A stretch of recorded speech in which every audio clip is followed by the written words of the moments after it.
What I do think about though is what happens if China decides it doesn't want to hold, $2.7 trillion in U.S. Treasury bonds or U.S. dollars, and it decides to sell it.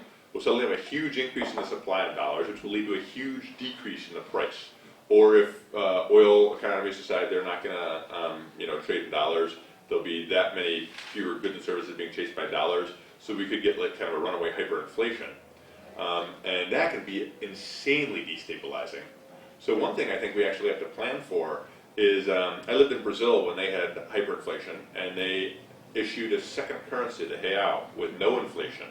And so they had the Novos Cruzeiros with almost 50% a month inflation, and the real with zero inflation at the same time. And I actually believe if we had some kind of financial collapse, we would have to be prepared to issue potentially a new currency, greenbacks, saying you have to pay 50% of your taxes in greenbacks. And this will be, and you can make it so it'll be an inflation-free currency, which means you have to be very careful, not increasing the supply above demand.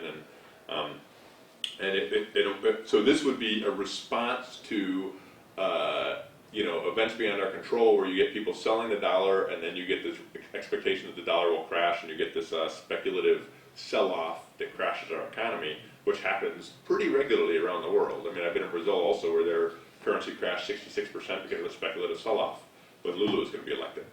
So I've thought in terms of how would we address that issue, where suddenly our money becomes worthless, and I believe that creating a parallel currency might work. But the idea of we could also just print tons of money and pay off everybody, and then print a parallel currency, but then we'd be screwing over China and all these other people. So I ethically could be very in favor of that. But it's a good question. I don't know enough. Maybe I don't know if John has any. I'd like to respond to that. Yeah, thank you. If the government if you have public credit money and the government prints money, then you don't have